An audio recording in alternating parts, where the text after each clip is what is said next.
La Diócesis de San Cristóbal te da la bienvenida a esta lección del curso Historia de la Iglesia con el presbítero Pedro Fortul.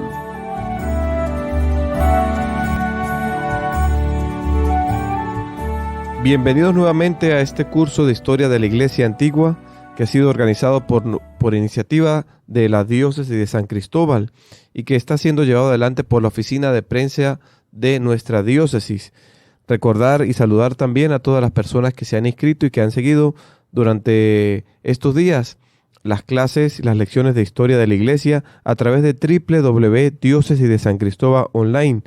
También recordar nuestro canal de YouTube, Diócesis de San Cristóbal BE, y hacer referencia además al email, al correo electrónico que ha sido dispuesto para recibir sus inquietudes, sus interrogantes, sus cuestionamientos y también sus dudas, historia de la iglesia curso 1 @gmail.com.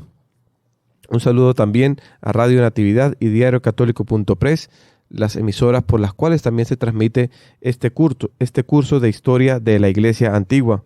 Nos encontramos en esta séptima lección. La pasada lección hicimos referencia a algunos datos históricos sobre la misión que Pedro tuvo en el proceso de expansión del cristianismo. Hoy nos detendremos en la misión que el apóstol Pablo realizó. Importantísima la misión del apóstol de la gente, el gran evangelizador, y sus viajes misioneros. Pero antes de entrar en los viajes misioneros de este apóstol, vale la pena recordar algunos datos de su itinerario hacia la conversión del cristianismo, algunos datos de su biografía. Y tenemos que decir que la difusión del cristianismo está unida y vinculada principalmente a la acción del apóstol Pablo y aquella de sus colaboradores, aquella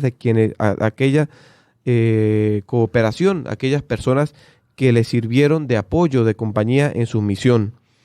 Él es el personaje de la iglesia naciente que conocemos mejor de todos, gracias a las narraciones que tenemos en los Hechos de los Apóstoles y también a las descripciones y a los elementos que podemos tomar de sus cartas dirigidas a iglesias y también cartas dirigidas a personas. Además de esto, tenemos que recordar algunos aspectos de la vida del apóstol. Recordemos que Pablo fue antes de su conversión un perseguidor de los cristianos y que se convirtió prodigiosamente en el año 36, mientras iba camino de Damasco con la autorización de los jefes de los fariseos y de los que regían y tenían la autoridad de dirigir también la persecución en contra de los enemigos de la religión judía. Él iba con esos permisos después de haber sido testigo y de presenciar el martirio del diácono Esteban. Iba a perseguir a los cristianos en esta ciudad del norte, la ciudad de Damasco. Después de que Pablo es bautizado, se hace cristiano, él se retira por 3 años en el desierto de Arabia. Estos datos los podemos tomar nosotros y encontrar en la carta a los Gálatas, en el capítulo 1, versículos 15 al 18. Y durante este tiempo de retiro, él se dedica a la meditación en medio de la soledad del desierto. A mí me gusta mucho seguir un poco el itinerario de la conversión del apóstol Pablo, porque también nos sirve a nosotros como prototipo para modelo de muchas conversiones auténticas al cristianismo. Tenemos que recordar que Pablo era un estudioso de la ley, conocía muy bien la ley, él era fariseo y había asistido a la escuela de Gamaliel. Entonces nos damos cuenta de cómo el conocimiento del Antiguo Testamento es fundamental para luego entender la dinámica que ya hemos citado en otros momentos de este curso, la dinámica de promesa-cumplimiento, ¿sí? El terreno de la vida de Pablo estaba abonado por el Antiguo Testamento, que lo conocía, vuelvo y repito, muy bien, y que luego servirá para que el mensaje de Cristo, el mensaje del Evangelio, la semilla del Evangelio, caiga en ese terreno que fue preparado y pueda dar mucho fruto. Pero no solamente Pablo conocía muy bien la ley, la Torá y los profetas y los otros escritos que formaban parte de la Biblia hebraica, sino que tuvo necesariamente ese encuentro que muchos teólogos y biblistas llaman la Pascua o el encuentro de Pablo con Cristo, que se produce por el camino a Damasco, la Pascua de Cristo, la Pascua de Pablo, el encuentro con Cristo muerto y resucitado, y luego cuando llega a Damasco, el don del bautizo, el don del bautismo y el don de la vida cristiana. Entonces vemos cómo ese terreno que fue preparado con el conocimiento de la Sagrada Escritura del Antiguo Testamento, luego el acontecimiento importantísimo del encuentro con Cristo en el camino de Damasco, la Pascua de Pablo, van a marcar como un punto fundamental en la misión que este apóstol cumpliría en medio de los paganos, en medio de los gentiles. Pero Pablo no se va inmediatamente a predicar, sino que él vemos cómo se retira en un lugar de desierto, en un lugar de tranquilidad, precisamente para hacer esa síntesis entre el Antiguo y el Nuevo Testamento, para hacer esa síntesis y comprender cómo en Cristo se tenía el cumplimiento y la realización de las promesas de las antiguas Escrituras o del Antiguo Testamento. A veces nosotros podemos tener la tentación de un primer momento de conversión ya ser grandes apóstoles, grandes evangelizadores, grandes predicadores. Y no, del mismo apóstol Pablo aprendemos que es necesario el conocimiento del Antiguo Testamento, de la palabra de Dios, que es fundamental el encuentro personal con Cristo muerto y resucitado, que es fundamental también el don que recibimos en el bautismo, el don de la vida cristiana, el recibir el sacramento, pero que es necesario también el retirarse, el pensar, el hacer síntesis en un lugar de quietud, en un lugar que favorezca la reflexión, y por eso Pablo se retira en el desierto para pensar el evento de Cristo que él experimentó y vivió a la luz de todo aquello que había experimentado durante su época de formación en la escuela de Gamaliel y como fariseo. Y aún así no será suficiente que Pablo llegue como a la eureka de su vida encontrando a Cristo y que se retire solo. Pablo tendrá que hacer la experiencia de la fraternidad y de la vivencia de la iglesia. Pablo no basta con que tenga un encuentro personal con Cristo, sino que Pablo tiene que aprender a ser cristiano en la iglesia de Cristo. Esto es muy interesante, ¿no? Y nos va mostrando como esas características de un itinerario auténtico de conversión. Hay un momento en que encontramos a Cristo, hay un momento en que hacemos la síntesis de vida con la luz del misterio de Cristo, muy bien, pero qué fundamental y qué importante va a ser para Pablo el hecho de aprender a introducirse en la vida de la comunidad, en la vida de los creyentes. Y esto lo enseñará él y lo preparará. Un poco el camino del itinerario paulino de conversión está en torno a 10, 13 años antes de que se convirtiera en el gran apóstol. Y aún así, él encontrará dificultades cuando comienza a predicar en una sinagoga y no puede responder ciertas interrogantes que le ponían allí. Tiene que comenzar otra vez esa revisión. Y luego podemos nosotros también ver cómo cuando va a Atenas y da su famosísimo discurso en el Areópago, Pablo comienza a hablar del Dios desconocido y lo escucha muy bien, lo siguen en ese discurso de filosofía de la religión, pudiéramos decir, de ese Dios creador de todas las cosas, pero luego ya cuando comienza a hablar de Jesucristo, de la resurrección, le dicen, te escucharemos otro día porque ya no te podemos comprender, ¿no? Y vemos cómo Pablo tendrá siempre que repensar y buscar la manera de ir haciendo esa experiencia de Cristo, y para hacer esa experiencia de Cristo, él saca tiempo, él dedica tiempo, él piensa, revisa su vida y luego puede entonces comunicar el Evangelio.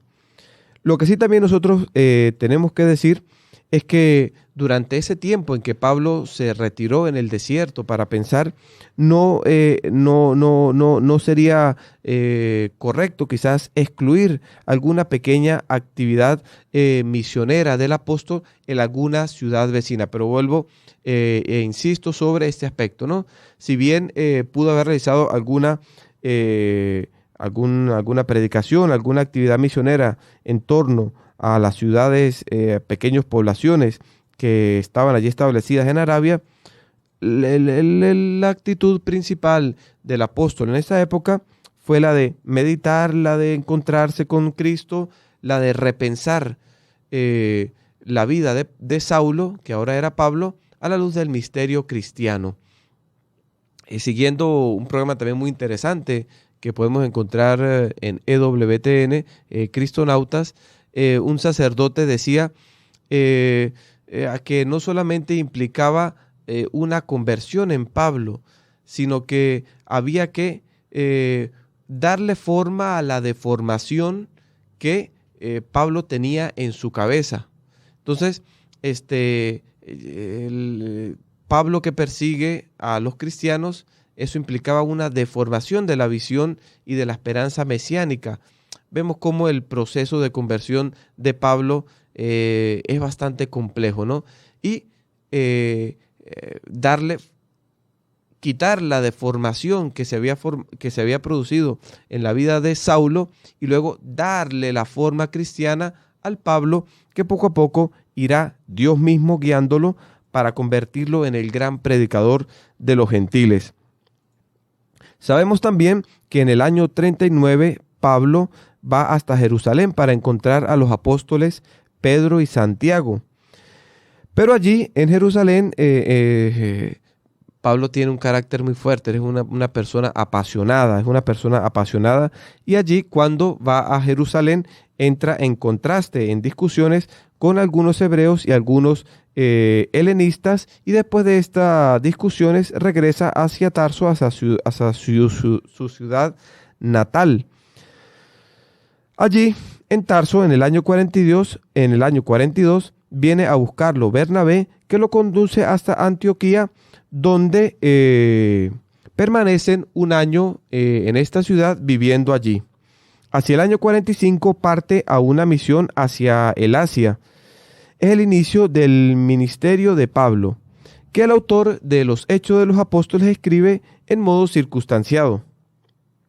Del resto, los 3 grandes viajes misioneros de Pablo tienen constantemente a la ciudad de Antioquía como el punto de partida y de retorno. Cuando nosotros vemos en los mapas que nuestros textos bíblicos contienen sobre los viajes de Pablo, vemos cómo el punto de partida era Antioquía y el punto de retorno era la misma ciudad de Antioquía, lo cual podemos nosotros pensar que esta ciudad se había convertido como una especie de cuartel general para la evangelización del mundo pagano. Recordemos que en las anteriores lecciones decíamos que después de Jerusalén pasó como ciudad y como iglesia a un segundo lugar, y ciudades como Damasco y Antioquía fueron tomando mayor importancia y efectivamente se convirtieron en lugares desde los cuales arrancaban y llegaban esos viajes misioneros de Pablo en torno a esa zona este de la cuenca del Mediterráneo. Pero tenemos que decir también que cada viaje de Pablo está caracterizado por una visita suya a la ciudad madre de Jerusalén. La primera visita fue durante el tiempo del Concilio de Jerusalén, el año 49, lo recordamos. Vuelvo y repito que este acontecimiento lo encontramos en los Hechos de los Apóstoles en el capítulo 15. La segunda visita que la Jerusalén nos la narra los Hechos en el capítulo 18, cuando dice que subí para saludar a la iglesia en Jerusalén, y la tercera vez cuando se encontraba allí y desde allí Pablo es arrestado y comienza todo ese itinerario que lo conducirá hasta Roma, cuando hace apelo al emperador para ser enjuiciado y todos estos elementos que dentro de algunos momentos retomaremos en esta séptima lección del curso de Historia de la Iglesia, la misión de Pablo.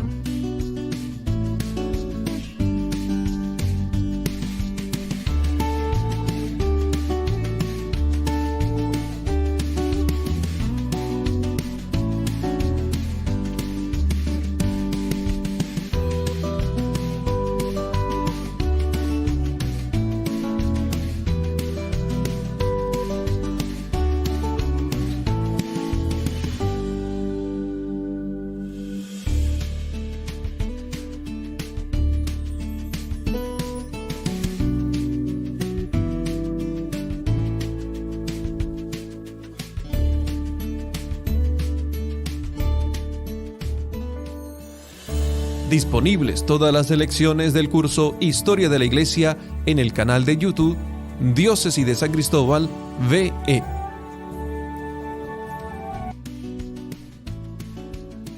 Séptima lección de Historia de la Iglesia en la que nos estamos deteniendo a reflexionar sobre algunos aspectos de la vida y de la historia del apóstol San Pablo.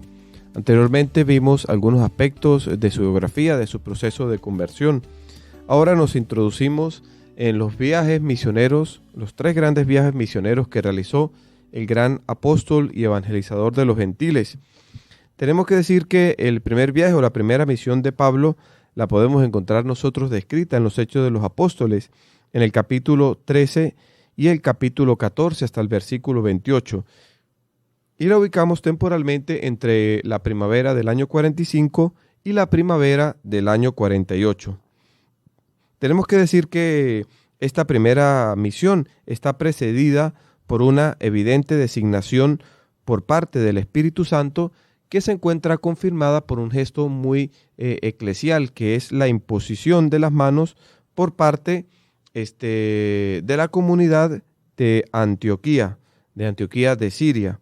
Y allí, con este gesto y esta designación por parte del Espíritu, inicia el punto de partida de la primera misión de Pablo. Esta primera misión tiene como protagonistas a Pablo y a Bernabé, los cuales son acompañados hasta Perge por un compañero de nombre Marco, que nos es bastante familiar. Casi hasta el término, hasta la finalización o la culminación de este primer viaje misionero en la isla de Chipre, Bernabé será siempre nombrado primero, pero luego este personaje, Bernabé, pasará a una segunda línea y Pablo aparecerá entonces como la cabeza de toda la expedición. Esto tendríamos o se puede profundizar en torno a los capítulos 13, 14 y 15 de los Hechos de los Apóstoles. ¿Qué zona fue evangelizada en esta primera misión por parte de Pablo, Bernabé y el tiempo que los acompañó Marco? Los territorios evangelizados están situados en el sureste de Asia Menor, lo que es la zona de Panfilia, Pisidia y Licaonia. Además, también el territorio de la isla de Chipre fue objeto de la evangelización durante este primer viaje misionero. Durante este periodo sabemos que ya en la isla de Chipre el Evangelio había sido anunciado, como lo dice los Hechos de los Apóstoles en el capítulo 11. Pablo, cuando visita la isla de Chipre, ya encontró allí algunas comunidades cristianas. Lo decíamos en la pasada lección. Pedro, cuando llegó a Roma, no llegó a fundar la iglesia. Ya existía una comunidad de creyentes que él va a encontrar y que lo va a recibir en la ciudad capital del imperio. De la misma manera, en Chipre ya el evangelio había llegado y Pablo llega allí a animar, a encontrar a esa comunidad. Y quizás también el evangelio había entrado también en otras regiones, en otras ciudades de estas regiones que se encuentran nombradas con motivo del discurso en Pentecostés. Por ejemplo, vale la pena recordar la localidad de Panfilia, de la cual algunos representantes el día de Pentecostés estaban presentes durante el discurso de Pedro. Las comunidades que sí son fundadas fueron las comunidades de eclesiales o las iglesias de Antioquía de Pisidia, Iconio, Listra y Derbe en Licaonia, y además la comunidad o la iglesia de Perge en Panfilia. Panfilia, Lidia y también Licaonia son no ciudades específicas, sino que son zonas de lo que ahorita es la actual Turquía. Y en esas zonas, estas ciudades, Antioquía, Iconio, Listra, Derbe y Perge, pertenecían a esta zona. Es como nosotros hablar del Táchira y pensar a ciertos pueblos específicos: Palmira, San Cristóbal, La Grita, El Cobre. Es decir, son zonas dentro de las cuales encontramos distintas ciudades.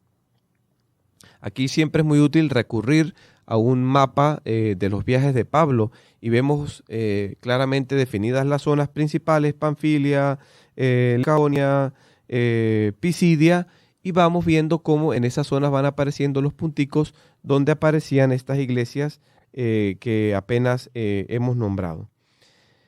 Decíamos entonces que el tiempo de predicación de esta primera misión fueron 3 años, del año 45 hasta el año 48. Nuestro querido apóstol celante Pablo se había convertido en un predicador ya en Antioquía, y esto nos damos cuenta como en los Hechos de los Apóstoles, en el capítulo 11, versículo 30, Pablo es citado y se distingue en medio de los apóstoles con motivo de la contribución, el aporte, la caridad, la ayuda que será enviada a los presbíteros en la iglesia de Jerusalén. Dios evidentemente escogió a Pablo para una misión muy grande, muy amplia, muy vasta, y lo envía a predicar en las regiones del Mediterráneo oriental. Recordemos que el mar Mediterráneo es este mar que se encuentra entre el sur de todo lo que es el actual continente europeo, y allí en medio se encuentra la península itálica, y también el norte africano, el norte del continente africano, ¿no? Y está allí esa entrada de agua por parte del océano Atlántico a través del estrecho de Gibraltar. Bien, retomando el primer viaje de San Pablo, se embarca con Bernabé y con Marcos y se dirige hacia la isla de Chipre, una isla ubicada allí bastante al oriente o al este de lo que es la cuenca del Mediterráneo. Ellos van hacia la isla de Chipre, y ahí durante este tiempo la isla será totalmente evangelizada. La predicación de los apóstoles se desarrolla al inicio en las sinagogas. Recordemos que tenían el derecho los hebreos de tomar la palabra en las reuniones de los sábados e interpretarles, poner como una especie de homilía los textos del Antiguo Testamento a partir de una reflexión. Eso ya Jesús lo vemos como lo hizo en el capítulo 4, aparece bien descrito del Evangelio de San Lucas, cuando le dan el famoso libro de Isaías y después de leerlo lo entrega al encargado y dice: hoy se han cumplido estas escrituras, ¿no? Los hebreos tenían la posibilidad de pedir el derecho de palabra y después de la lectura comenzar la especie de reflexión, meditación o explicación del texto que se había leído, y los evangelizadores, Bernabé y sobre todo Pablo, van a utilizar este derecho para hacer su misión, su evangelización. Tenemos que decir que la predicación no solamente se destinó en este momento a los hebreos que asistían en sábado a la sinagoga, sino que también se destinó al pueblo de la gentilidad, al pueblo pagano. Por lo tanto, tenemos ya un fruto que proviene del ambiente helenístico, y recordamos entonces la conversión del procónsul, que no era sino que era un miembro de la gentilidad, del procónsul Sergio Pablo. De Chipre, y la iglesia que estaba allí presente ofrecía un campo de actividad misionero bastante limitado. Al finalizar el invierno, los misioneros dejan la isla y luego se dirigen hacia el Asia Menor y desembarcan en Perge, en la ciudad de Perge, en la zona de la Panfilia. Pablo es llamado con este nombre, ¿no? Con esta lectura, digamos, helenístico-romana o griega del nombre de Saulo, ¿no? Hay bastantes expresiones sobre el cambio, ¿no? Normalmente utilizamos el nombre Saulo para hablar del Pablo antes de la conversión y de Pablo ya después de la conversión camino de Damasco, ¿no? Pero también, evidentemente, hay una influencia en el cambio, ¿no? De la S por la P, por cuestión lingüística, por cuestión semántica, pero en el mundo griego es más fácil inclusive la pronunciación de Pablo que Saulo, ¿no? Se va como modificando ese sonido de Saulo a Pablo, ¿no? Y ayuda, por supuesto, a hablar o a explicar un antes y un dentro de la experiencia del encuentro del apóstol con Cristo. Ya a este punto Pablo es la verdadera cabeza de la misión y permanece a este punto solamente con Bernabé, ya que en la ciudad de Perge Marco abandona a estos dos misioneros, abandona la misión a este punto que estaba realizando junto a Bernabé y junto a Pablo. Marcos lo encontraremos luego en otras circunstancias, junto a Pedro en Roma. Luego hay otras tradiciones que nos dirán que el Evangelio de San Marcos el Evangelio de San Marcos es la predicación de Pedro, que es puesta por escrito, se vincula luego a Marcos, a la fundación y a la evangelización de la iglesia en Alejandría. El hecho es que a este punto Marcos se separa de Bernabé y de Pablo, pero estos dos misioneros continúan solos. Se encuentran a punto en la ciudad de Perge. Los dos Pablo se introducen en el corazón de Asia y allí se encuentran con una amplia región de cultura helenística que está también salpicada por muchísimas colonias judías.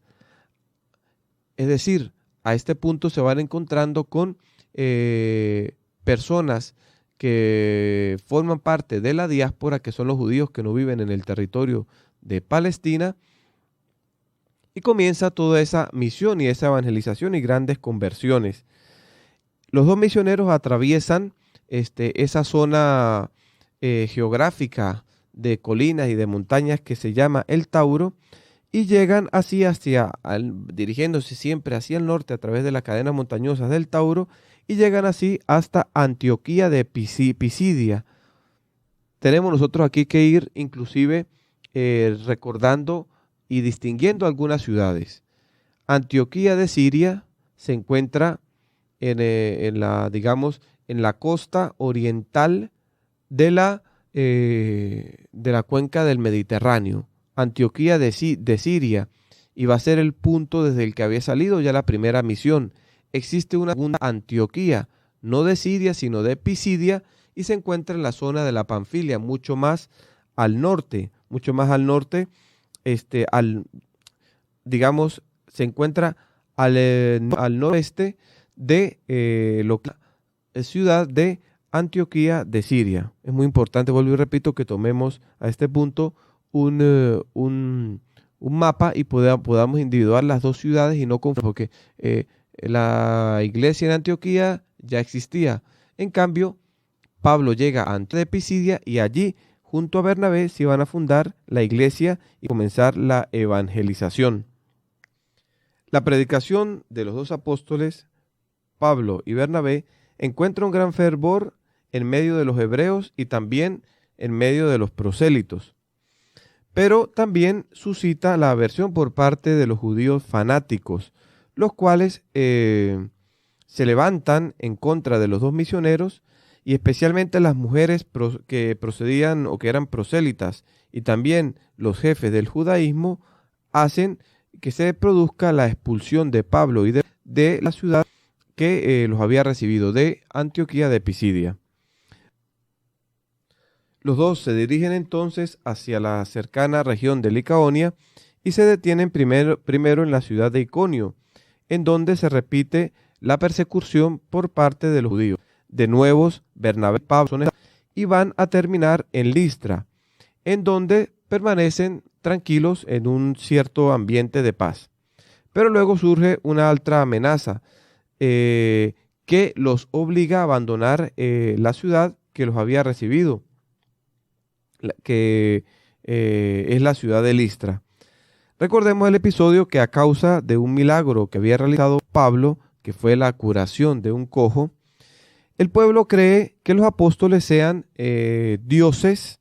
Recordemos que en estas ciudades que ellos están visitando, en el caso particular de Listra, había presencia de la religión politeísta, o de la religión politeísta que formaba parte de esa cultura helenístico-romana, que presentaba cualquier cantidad de divinidades.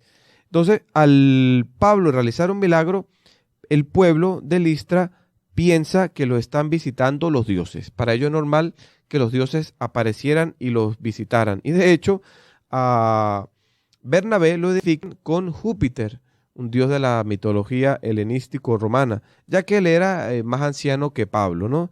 En cambio, a Pablo lo identifican con el dios pagano Mercurio, porque era a Pablo al que le correspondía hablar, al que le correspondía predicar, y era el más elocuente, ¿no? Mercurio, recordemos que la mitología tenía como esa característica de comunicar, ¿no? De hablar. Recordamos ese episodio que nos relata los hechos de los apóstoles, ¿no? Recordemos que ya habían traído prácticamente animales para hacer sacrificios, ¿no? O sea, la gente tenía en su cultura y en su identidad personal y religiosa el monoteísmo y todas las realidades y las leyes que les enseñaban desde pequeños a los judíos. Las personas que formaban parte de estas ciudades paganas pues estaban muy vinculados a toda la religiosidad politeísta y todo lo que ello implicaba, e inmediatamente pensaban que estos dos evangelizadores eran apóstoles. No sabían ni siquiera qué significaba ser apóstoles de Cristo, le estaban anunciando en un primer momento el evangelio y pensaban que eran dioses que los habían venido a visitar y pretenden a ellos rendirle el culto de Dios. Pablo y Bernabé abandonarán inmediatamente la ciudad para evitar eso y para evitar la confusión, la idolatría y todo lo que ello traía, ¿no? Y por esto entonces, para hacer que el tumulto y la emoción popular disminuya, se dirigen hacia la ciudad de Derbe, donde parece que allí los dejaron más tranquilos, ¿no? Después de este episodio bastante particular que nos narra el capítulo 14 de los Hechos de los Apóstoles. Y aprovechan entonces así para consolidar las comunidades cristianas que habían sido fundadas por él, la comunidad de Listra y la comunidad de Antioquía. Nos detenemos instantes y en breve regresaremos con esta tercera sección sobre la vida del apóstol y las misiones del apóstol San Pablo.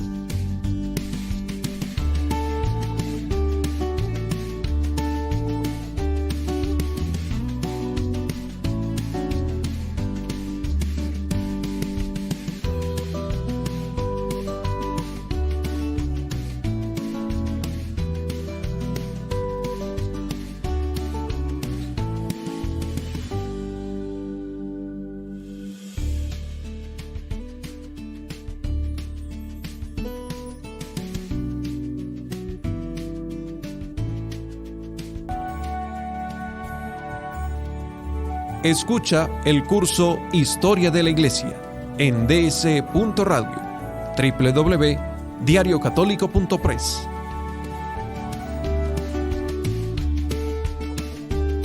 Retomamos esta tercera sección de la séptima lección de Historia de la Iglesia y veníamos reflexionando y estudiando algunas características de los viajes misioneros de Pablo. Y a este punto conviene también reflexionar o dar a conocer unas características del modo de evangelizar que utilizaban los apóstoles en su actividad misionera. Tenemos que decir que de las narraciones de los hechos de los apóstoles se conoce el modo con el cual se desarrollaba el proceso de evangelización. Vemos que los apóstoles, apóstol es un término que significa enviado, siguiendo el mandato de Cristo, llegaban hasta las sinagogas, que era el lugar en lo que predicaban los judíos el día sábado. Ya Jesús también le había y anunció que serían expulsados de las sinagogas. También eso lo vimos ya en algunas de las lecciones interiores. Pero recordando que el método era este, ellos llegaban hasta las sinagogas, que era el lugar en el cual el día sábado predicaban los judíos. Estas circunstancias permitió posible que fueran también escuchados por los prosélitos del judaísmo. A la sinagoga iban los hebreos que pertenecían a las distintas tribus. Estos hebreos o judíos eran también llamados con el nombre de la diáspora, ¿no? Los que pertenecían al pueblo de Israel.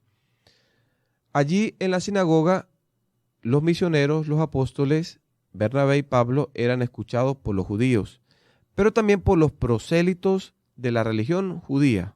Recordemos que el prosélito es aquel que se convierte a otra religión. Tenemos que decir que eran entonces paganos que se convertían a la religión hebrea, el judaísmo.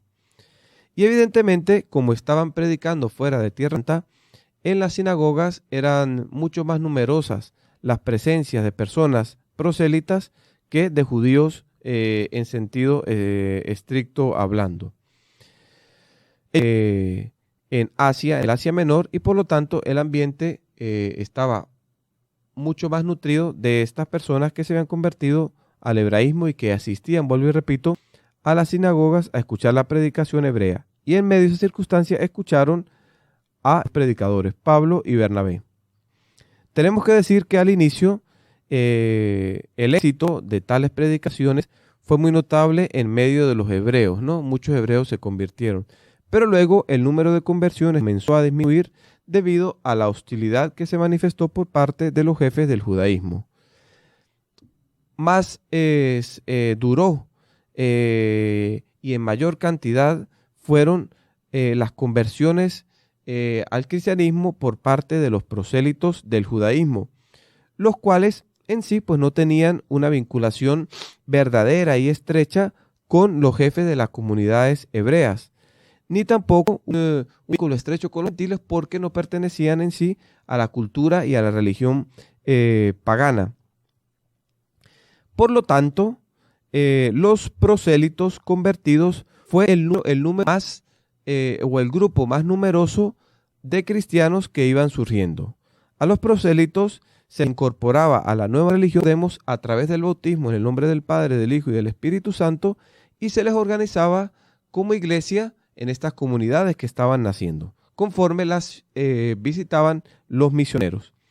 Los apóstoles, recordemos también, regresaban a visitar a sus fieles y esas comunidades que habían fundado y establecían allí en esas comunidades locales un colegio de presbíteros. Comienza a aparecer entonces la iglesia ministerial, que comienza inclusive a organizarse por medio de lo que se llamará el sacramento del orden, aquellos que se les imponían las manos. Y los presbíteros, presbítero es un término, presbíteroi griego, que significa anciano, como en medio de la comunidad, no solamente por su edad, sino también por su sabiduría y por su experiencia eclesial y cristiana, asumían una responsabilidad, bien la misión de continuar la actividad misionera y de construir la iglesia según el modelo de la iglesia madre que se encontraba en Jerusalén. Una vez que había cumplido todo este trabajo pastoral, Pablo y Bernabé regresaron a Antioquía. Y luego encontraremos a Pablo, que va en el año 49 hacia Jerusalén, y allí, como ya vimos en una lección anterior, en la lección de la misión de Pedro, le corresponde participar en el concilio de Jerusalén. Y vale la pena retomar y recordar que la temática de este concilio fue sobre la necesidad o no de que los convertidos al cristianismo, los que iban a asumir a través del bautismo la vida cristiana, tenían que pasar o no a través, y que procedían del paganismo, tenían que pasar o no a través de los ritos que formaban parte de las tradiciones judías. Ya vimos en pasadas lecciones que no se impone la obligación de la circuncisión. Pablo dirá que aquel que se circuncide tendrá que hacerse nuevamente un cumplidor y un esclavo de la ley, y en vano se haría vana la salvación traída por Cristo, la liberación dada por Cristo. Y en la decisión que fue expuesta por Santiago el Mayor dirá que tienen que sí abstenerse de ciertas carnes sacrificadas a los ídolos para el escándalo, de la carne de aquellos animales que murieron sofocados y que no se les eliminó la carne, recordando un poco el sentido que tiene la sangre dentro de la cultura y la tradición hebrea, la cultura y la tradición judía, y también sobre el abstenerse de las relaciones sexuales o de las prácticas sexuales que son ilícitas, ¿no? Pablo recordará entonces también la importancia de el evento de Cristo, y lo defiende apasionadamente y lo anuncia y dice no es necesario que se circunciden ni que los cristianos pasen a través, digamos, de las sinagogas del hebraísmo para el cristiano, sino que abre esa amplia visión y misión que tiene el cristianismo de llegar a todos sin casarse o vincularse estrechamente a las tradiciones rituales que forman parte de la inserción a la vida judía, ¿no? Y él continúa adelante su misión. Y bien vale la pena recordar, antes de culminar, el incidente que se produjo en Antioquía, ¿no? Ver cómo Pablo le llama la atención al mismo Pedro porque se comportó en cierto sentido hipócrita en medio de cristianos que venían del ambiente, judío no, sino del ambiente gentil. Se comportaba de una manera y luego cuando llegaban cristianos que venían del judaísmo se comportaba de otra, ¿no? Pablo le llamará la atención a Pedro y esta circunstancia se resolverá.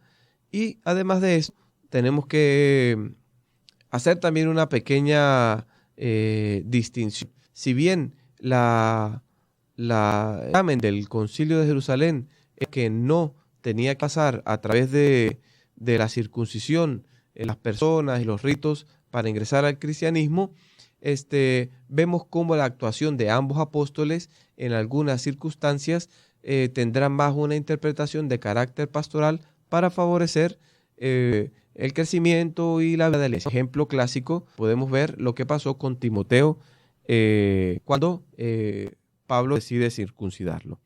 Agradecer a todas las personas que han seguido esta 7ª lección del curso de Historia de la Iglesia Antigua o en la época de la Antigüedad, iniciativa de la Diócesis de San Cristóbal y de la Oficina de Prensa de nuestra diócesis. Recordar nuestra página web www.diócesis de San Cristóbal online y nuestro canal de YouTube Diócesis de San Cristóbal BE. El recurso del correo electrónico para las inquietudes, propuestas y también sugerencias, historia de la iglesia, curso1@gmail.com, y agradecer la presencia de Radio Natividad y de diariocatólico.press por la transmisión de este curso de la historia de la iglesia. La próxima lección, la lección 8ª, los invitamos para continuar reflexionando sobre la misión de Pablo, que es muchísimo más amplia y muchísimo más rica que la de Pedro en medio de la gentilidad, y por eso es necesario que en la siguiente lección nos detengamos sobre el segundo y el tercer viaje misionero de Pablo, que va a ser mucho más amplio, inclusive en kilómetros, en espacio geográfico, y además dar una palabra sobre la presencia de Pablo en Roma, las teorías que hay que en Pablo se cumplió aquello del mandato de Cristo de ir hasta los extremos del mundo, la presencia, dar alguna palabra sobre la presencia de Pablo en la península hispánica, lo que actualmente es España, y alguna palabrita sobre el martirio y su decapitación en el año 67 en la ciudad de Roma, siempre bajo el emperador Nerón. A todos Dios les pague y nos escuchamos en la próxima lección. Hasta aquí esta lección de Historia de la Iglesia. Recuerda visitar nuestra web www.diocesidesancristóbal.online para acceder a todos los recursos.